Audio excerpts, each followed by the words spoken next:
Gulf Saudi breaking ന്യൂസിലേക്ക് സ്വാഗതം. പ്രവാസ ലോകത്തെ വിവിധ വാർത്തകൾക്കായി ഈ ചാനൽ സബ്സ്ക്രൈബ് ചെയ്യൂ.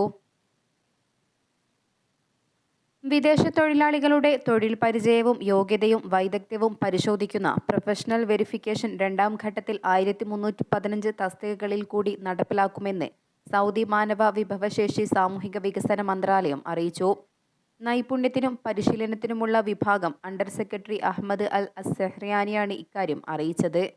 അൽ അറബിയ ചാനലിന് നൽകിയ പ്രത്യേക അഭിമുഖത്തിലാണ് വെളിപ്പെടുത്തൽ. വിപണി കാര്യക്ഷമത വർദ്ധിപ്പിക്കുന്നതിനും തൊഴിൽ സേനയുടെ ഗുണനിലവാരം മെച്ചപ്പെടുത്തുന്നതിനുമാണ് മന്ത്രാലയം പ്രൊഫഷണൽ വെരിഫിക്കേഷൻ ആരംഭിച്ചത്. സേവനത്തിന്റെ രണ്ടാം ഘട്ടത്തിൽ 60 രാജ്യങ്ങളെയും സ്പെഷ്യലൈസ്ഡ് പ്രൊഫഷനുകൾ ഉൾപ്പെടെ 1315 തസ്തികകളുമാണ് ഉൾപ്പെടുത്തിയിരിക്കുന്നത്. ബന്ധപ്പെട്ട സർക്കാർ ഏജൻസികളുടെ ഏകോപനത്തിലാണ് ഇത് നടപ്പിലാക്കുക. 2023 സെപ്റ്റംബറിൽ ആരംഭിച്ച പ്രൊഫഷണൽ വെരിഫിക്കേഷൻ സേവനം നിലവിൽ 128 രാജ്യങ്ങളിൽ ലഭ്യമാണ്. ആദ്യഘട്ടത്തിൽ 1007 പ്രൊഫഷനുകളെയാണ് ഉൾപ്പെടുത്തിയതെന്നും അൽ സഹ്റാനി അറിയിച്ചു. അക്കാദമിക് യോഗ്യതകൾ, പ്രായോഗിക പരിചയം, പ്രൊഫഷണൽ വൈദഗ്ധ്യം എന്നിവയാണ് പരിശോധിക്കുന്നത്. ഉയർന്ന വൈദഗ്ധ്യം ആവശ്യമായ തസ്തികകളിൽ ജോലി ചെയ്യുന്നവരെയാണ് ഇത് ലക്ഷ്യമിടുന്നത്. വിദ്യാഭ്യാസ തലങ്ങളുടെയും സ്പെഷ്യലൈസേഷനുകളുടെയും ഏകീകൃത സൗദി വർഗീകരണമനുസരിച്ച് തൊഴിലാളിക്ക് അക്കാദമിക് യോഗ്യതകൾ ഉണ്ടെന്ന് പ്രൊഫഷണൽ വെരിഫിക്കേഷൻ സേവനം പരിശോധിക്കുന്നു. തൊഴിലിൻ്റെയും തൊഴിൽ വിപണിയുടെയും ആവശ്യകതകൾക്കനുസൃതമായി പ്രായോഗിക പരിചയവും പ്രൊഫഷണൽ സർട്ടിഫിക്കറ്റുകളും പരിശോധിക്കുന്നതിന് പുറമെയാണിത്. കൂടാതെ സൗദി തൊഴിൽ വിപണിയിൽ പ്രവേശിക്കുന്നതിന് മുമ്പ് പ്രവാസി തൊഴിലാളിക്ക് രേഖാമൂലമുള്ള അക്കാദമിക് യോഗ്യതകൾ ലഭിച്ചിട്ടുണ്ടെന്നും ഈ സേവനം ഉറപ്പാക്കുന്നു.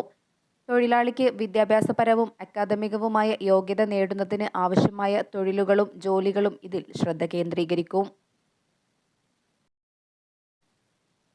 ടേക്ക് ഓഫ് ചെയ്യുന്നതിനിടെ ടയർ സംവിധാനത്തിൽ അഗ്നിബാധ കണ്ടതിനെ തുടർന്ന് ഉടൻ ടേക്ക് ഓഫ് റദ്ദാക്കി അടിയന്തര രക്ഷാപ്രവർത്തനത്തിലൂടെ യാത്രക്കാരെ ഒഴിപ്പിച്ചു. ദമാം കിങ് ഫഹദ് അന്താരാഷ്ട്ര വിമാനത്താവളത്തിൽ വ്യാഴാഴ്ച പുലർച്ചെയാണ് സംഭവം. ഈജിപ്ഷ്യൻ വിമാന കമ്പനിയായ നെയ്ലെയർ വിമാനമാണ് അപകടത്തിൽപ്പെട്ടതെന്ന് Saudi national transport safety centre അറിയിച്ചു. വിമാനത്താവളത്തിൽ നിന്നും പറന്നുയരാൻ തുടങ്ങുമ്പോഴാണ് എയർബസ് 320 ഇനത്തിൽപ്പെട്ട വിമാനത്തിന്റെ ടയർ സംവിധാനത്തിൽ തീ കണ്ടത്. ഉടൻ തന്നെ പൈലറ്റുമാർ ടേക്ക് ഓഫ് റദ്ദാക്കുകയും എയർപോർട്ടിലെ അഗ്നിശമന സേന കുതിച്ചെത്തി തീ അണയ്ക്കുകയും ചെയ്തു. ഒപ്പം തന്നെ യാത്രക്കാരെയും ജീവനക്കാരെയും മുഴുവൻ എമർജൻസി എക്സിറ്റുകളിൽ ലൈഫ് സ്ലൈഡുകൾ ഘടിപ്പിച്ച് വിമാനത്തിൽ നിന്നും പുറത്തെത്തിക്കുകയും ചെയ്തു. നാഷണൽ ട്രാൻസ്പോർട്ട് സേഫ്റ്റി സെന്ററിന് കീഴിലെ വിദഗ്ധ സംഘം സംഭവത്തിൽ അന്വേഷണം നടത്തി. വ്യാഴാഴ്ച പുലർച്ചെ 2:15 ടേക്ക് ഓഫിനിടെ നൈലെയർ വിമാനത്തിന്റെ ടയർ സംവിധാനത്തിൽ അഗ്നിബാധയുണ്ടായതെന്ന് ദമാം എയർപോർട്ട് അഡ്മിനിസ്ട്രേഷൻ അധികൃതർ അറിയിച്ചു. 186 യാത്രക്കാരെയും 8 വിമാന ജീവനക്കാരെയും സുരക്ഷിതമായി ഒഴിപ്പിക്കുകയായിരുന്നു എന്നും അധികൃതർ കൂട്ടിച്ചേർത്തു. ഇന്ത്യൻ രൂപയുടെ മൂല്യം ഡോളറിനെതിരെ റെക്കോർഡ് താഴ്ചയിൽ. 83.65 എന്ന നിലയിലായിരുന്നു ഇന്നലത്തെ മൂല്യം. ഇതിന് അനുബന്ധമായി വിനിമയ നിരക്കും കുത്തനെ ഉയർന്നു. ഒരു റിയാലിന് 217.25 രൂപയാണ് വിവിധ പണമിടപാട് സ്ഥാപനങ്ങൾ നൽകിയത്. പ്രവാസികൾക്ക് കൂടുതൽ തുക നാടുകളിലേക്ക് അയക്കാനും സാധിച്ചു. ഓഹരി വിപണിയിൽ നിന്നും വൻതോതിൽ വിദേശ നിക്ഷേപം കൊഴിയുന്നതും പൊതുമേഖലാ എണ്ണ കമ്പനികൾ ഡോളർ വാങ്ങിക്കൂട്ടുന്നതുമാണ് രൂപയ്ക്ക് തിരിച്ചടിയാകുന്നതെന്ന് സാമ്പത്തിക വിദഗ്ധർ പറയുന്നു. രൂപയുടെ മൂല്യം വലിയ തോതിൽ ഇടിയുന്നതിന് തടയിടാൻ സാധാരണ റിസർവ് ബാങ്ക് ശ്രമിക്കാറുണ്ട്. പൊതുമേഖലാ ബാങ്കുകൾ വഴി വിദേശ നാണ്യ ശേഖരത്തിൽ നിന്നും ഡോളർ വൻതോതിൽ വിറ്റൊഴിച്ചായിരിക്കും ഇത്. അതേസമയം മാസം 3-ാം വാരത്തിലേക്ക് കടന്നതിനാലും ഉയർന്ന വിനിമയ നിരക്ക് അവസരം മുതലെടുക്കാൻ മിക്ക പ്രവാസികൾക്കും സാധിക്കുന്നില്ല. എങ്കിലും നിലവിലെ സ്ഥിതി അടുത്ത ദിവസങ്ങളിലും തുടരുമെന്നാണ് സാമ്പത്തിക വിദഗ്ധർ നൽകുന്ന സൂചന. അങ്ങനെയാണെങ്കിൽ അടുത്ത മാസം ആദ്യത്തിൽ കൂടുതൽ തുക നാട്ടിലേക്ക് അയക്കാൻ സാധിക്കുമെന്ന പ്രതീക്ഷയിലാണ് പ്രവാസികൾ. ഖരീഫ് കാലത്ത് തൊഴിൽ നിയമ ലംഘനങ്ങൾ ഒഴിവാക്കുന്നതിന് തൊഴിൽ മന്ത്രാലയത്തിന്റെ പരിശോധന. ഡയറക്ടറേറ്റ് ജനറൽ ഓഫ് ലേബർ വിഭാഗം നടത്തിയ പരിശോധനയിൽ ജൂലൈയിലെ ആദ്യ 15 ദിവസത്തിനിടെ 232 നിയമലംഘകർ അറസ്റ്റിലായി. 144 വ്യക്തികൾ തൊഴിൽ മാറി ചെയ്തവരും 29 പേർ അനധികൃതമായി ഡെലിവറി സേവനം നടത്തിയവരുമാണ്. 9 ഹോട്ടൽ റിസപ്ഷൻ ക്ലർക്കുകളും 18 തെരുവ് കച്ചവടക്കാരും കാർ വാടകയ്ക്ക് നൽകുന്ന 15 പേരും അറസ്റ്റിലായവരിൽ ഉൾപ്പെടുന്നു. Dhofar governorate directorate general of labour വിഭാഗത്തിന്റെ നേതൃത്വത്തിലാണ് പരിശോധന ഉൾപ്പെടെ നടന്നുവരുന്നത്. സുരക്ഷിതവും സുസ്ഥിരവുമായ തൊഴിൽ വിപണി പ്രദാനം ചെയ്യുകയാണ് ലക്ഷ്യമെന്നും മന്ത്രാലയം പ്രസ്താവനയിൽ വ്യക്തമാക്കി. ഖരീഫ് മാസങ്ങളിൽ വാണിജ്യ പ്രവർത്തനങ്ങളും വിവിധ സേവനങ്ങളുമായി വ്യത്യസ്ത തൊഴിൽ മേഖലകളാണ് തുറക്കപ്പെടുന്നത്.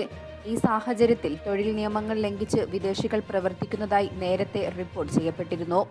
ഇത്തരത്തിലുള്ള പ്രവണതകൾ ഒഴിവാക്കുന്നതിനാണ് മന്ത്രാലയം നടപടികളുമായി മുന്നിട്ടിറങ്ങുന്നത്.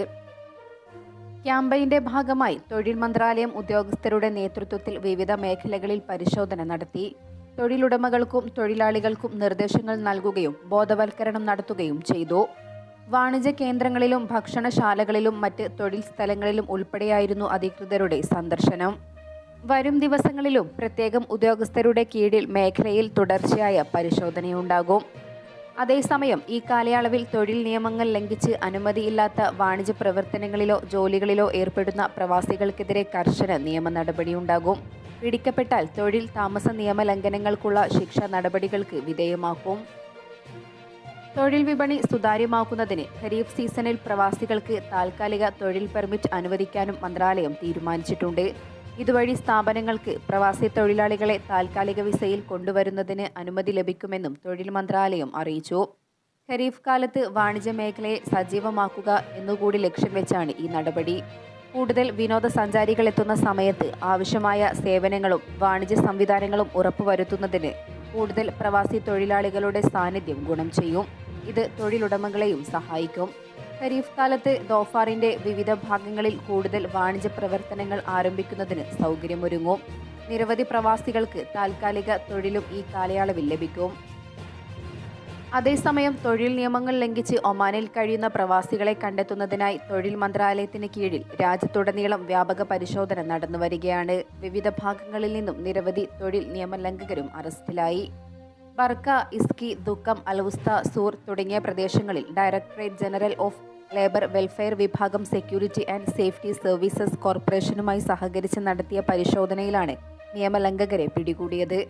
അറസ്റ്റിലായവർക്കെതിരെ നിയമ നടപടികൾ ആരംഭിച്ചതായും തൊഴിൽ മന്ത്രാലയം കൂട്ടിച്ചേർത്തു. ജനുവരി 1 മുതൽ തൊഴിൽ നിയമ ലംഘകരെ കണ്ടെത്തുന്നതിന് കർശന പരിശോധനയാണ് ഒമാനിൽ നടന്നുവരുന്നത്. മസ്കറ്റിലടക്കം വിവിധ ഭാഗങ്ങളിൽ വ്യാപക പരിശോധനകളും നടക്കുന്നുണ്ട്. തൊഴിൽ സ്ഥലങ്ങളിലെത്തിയുള്ള പരിശോധനകളിൽ നിയമങ്ങളും മന്ത്രാലയം ഉത്തരവുകളും ലംഘിച്ച് തൊഴിലെടുക്കുന്നവരെ കണ്ടെത്തി നിയമ നടപടി സ്വീകരിച്ചു വരികയാണ്.